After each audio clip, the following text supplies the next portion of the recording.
السلام عليكم ومرحبا بكم في ليميسيون ضيفنا مع اصدقائنا تاع الثريا. اليوم عندنا اون انفيتي كو جابريسي بوكو كو جيستيم بوكو اوسي اللي نعزها بزاف سي ليليا. مرحبا بك ليليا معنا في لا شين اوزون وفي ليميسيون ضيفنا. Tu es notre invité, مرحبا بك. Bah écoute, merci. Au début, je savais pas qui était cette fameuse chaîne avec laquelle je devais faire l'interview. Je suis vraiment contente de t'avoir recroisé après plusieurs années d'absence. Voilà. Ça me fait plaisir aussi. Moi aussi, voilà, ça Donc أنا باغي راهم يشوفوا فينا يعرفوا شكون ليليا بلال. Ok, alors Lilia Blel est docteur en sciences et textes littéraires. J'ai fait un doctorat en français. Parcours licence, magistère, doctorat. Mais les coups de passionnée les livres, la littérature. C'est un héritage de mon père, la rahmah. Donc j'ai appris à lire très très tôt, à 9-10 ans, je lisais déjà. Et j'écrivais aussi des petites histoires, voilà. Mais l'écriture ne m'intéresse pas autant que la philosophie. Qu'est-ce que je dois apporter à mon univers, à mon entourage et à ma société.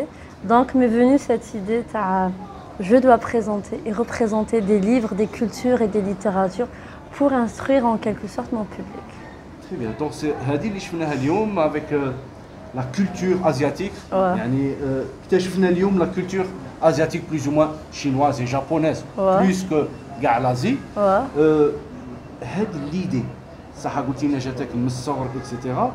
Mais le projet comment il s'est construit كيفاش بنيتي هذا le projet? Alors le projet c'est que en 2012 j'avais participé à une résidence d'écriture مع كمال داوود ومصطفى بن فضيل Sidi Fraj. J'avais été sélectionnée parmi les meilleures 30 plumes en Algérie et on m'avait repéré Sidi Fraj. Qui جيت لوهران قال غاشي ولاو يهضروا عليا. Et du coup j'ai commencé par faire des workshops, des workshops, des ateliers d'écriture, des masterclass en écriture. Et j'avais fait ça avec des associations, avec le CCF et tout. Et m'est venue l'idée, pourquoi ne pas faire des cafés littéraires, maqahi adabia, chose qui n'existait pas vraiment. Voilà, quand il y a certaines associations, mais pas régulières. Donc je me suis dit, pourquoi ne pas représenter la littérature, les rahi firasi, ou n'atiha à la portée de tout le monde, ce que j'appelle aussi la vulgarisation de la littérature, sachant que Garnas Mekroch. Donc un an, la mission terre c'était naqra des livres que les gens m'écrochent. Voilà, et j'essaie de leur apprendre de nouveaux auteurs et de nouvelles cultures. Très bien. Donc حنا اليوم تعرفنا على de nouveaux auteurs وتعرفنا على une nouvelle culture ou des nouvelles cultures. C'est deux nouvelles cultures. La Chine et le Japon. واللي حنا في الجيل نشبوهم يحسبوهم كيف alors que c'est deux cultures complètement Exactement. ثقافات وحده هاك وحده هاك. Exactement. هذا هو اللي ديكوفريناه اليوم معاك ليليا. Alors بغيت نعرف en dernier lieu يعني السؤال الأخير كما نقولوا حنا في الآخر. C'est quoi les projets تاعك les attentes تاعك dans le futur إن شاء الله؟ Alors à la base le projet Z à partir de 2013-2014 je travaille principalement à bzaf les étudiants. J'aime introduire les étudiants dans mon cercle pour donner ou là pour contribuer à la création d'une génération cultivée. Puisque je suis universitaire, c'est très important de les étudiants تاعي اللي يقراو عندي ولا اللي ما يقراوش عندي le secteur de la lecture de manière générale. Disons qu'un an, je crée des tendances et j'essaie d'introduire, pas forcément Nestlé Qarine qui ont des diplômes, non. J'ai des retraités, j'ai des mamans au foyer, les conférences, j'ai des gens de tout horizon et ça me fait plaisir de voir qu'il y a des gens de plusieurs domaines, les jeux et qui s'intéressent à ce que je fais. Voilà. Alors pour les projets, donc on va parler un peu du corona. Alors le corona, oh là là. Donc ça, en 2020, je décide de relancer mon bébé, le L'Arme des belles lettres. Ouais, il existe depuis 2015. Je l'ai créé avec une étudiante à l'ENS, l'école supérieure normale, à l'SATI d'Afsenia. Créé معاها, je me suis dit, غادي ندخل شوية الطلبة معايا. Donc بعد هي راحت لفرنسا. Donc أنا j'ai essayé de créer des conférences. J'ai fait une conférence sur Elif Shafaq. J'ai eu plus de 60 personnes. J'ai travaillé sur des Algériens, bien sûr, sur des Américains, sur des Occidentaux. Même qui j'ai le Covid, j'ai soutenu mon doctorat. Même l'ennui. Oh là là, Chandir. Chandir, je vais créer une nouvelle version de l'Olympe. Audi recréer la version et j'ai commencé à faire la com. Mais c'était très difficile. Comme tout projet, les gens étaient derrière les écrans, très passifs, très feignants, très ta'alla. Je préfère encore être donc ça a relevé de l'impossible. Je jouer les conférences. Bon, 2020, c'était un peu difficile. J'ai commencé 2021. Des masterclass d'écriture, warachat adabia, j'ai commencé à avoir du monde. Même fin 2021, j'ai lancé une série de conférences. Oui, j'ai réservé l'espace parce que ça fait longtemps. Ou Ami dit bon, écoute, l'espace liya, je travaille avec beaucoup d'autres secteurs, l'université de les langues les étudiants et aussi une galerie d'art qui est à Gambetta. Donc là, j'ai créé deux projets. Le projet là, c'est le café littéraire Thoraya Land. Un autre projet, le café littéraire Liesmine.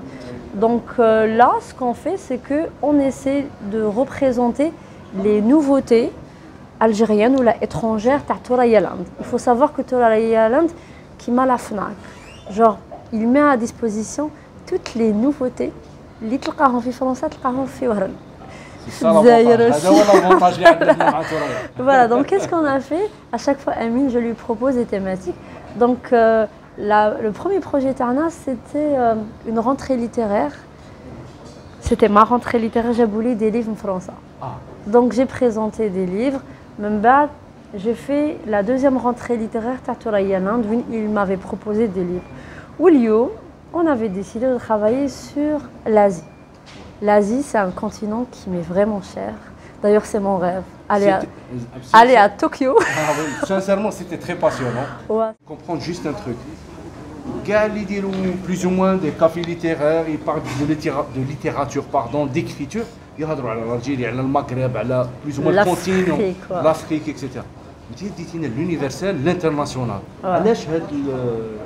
L'originalité. Alors, tout simplement parce que Kikout Srela, j'avais toujours découvert diverses littératures, de l'américain, de l'anglais, du russe, ou l'éducation culturelle. Mon père m'avait orienté, inconsciemment, il m'avait orienté vers l'ouverture universelle. Je pense que c'est un facteur qui est très important pour l'éducation et ça permet aussi de forger la personnalité. Après, à l'âge, je décide de faire ça. Tout simplement que mon parcours universitaire, un auteur que j'adore, voilà. Pendant 14 ans, voilà. Magistère et doctorat, je l'ai bien mis en valeur.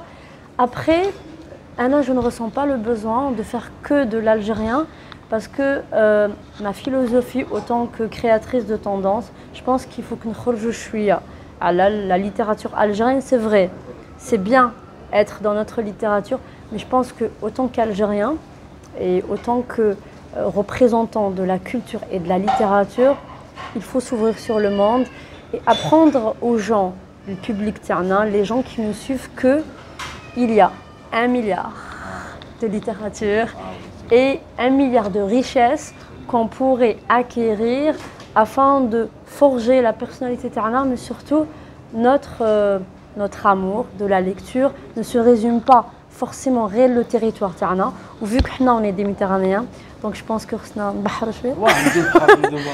voilà, on largue les amarres. On retrouve vers d'autres civilisations et d'autres cultures. Merci beaucoup, Léa Blel, pour كاع هاد المعلومات وكاع هاد لا كولتور وكاع هاد لا ريشيس. مرحبا بكم كل فوا في ليميسيون ضيفنا في اوزون شانيل مع ثوريا لاند. بون كوكو امين. سالو امين. دونك اش نقولوا لكم؟ On remercie encore une fois Léa Blel. Je vous remercie aussi. Je vous remercie aussi. Oui, merci beaucoup. Une surprise, voilà. Une très bonne surprise. Ouais. Donc نتلاقوا الخطرة الجاية في ضيفنا.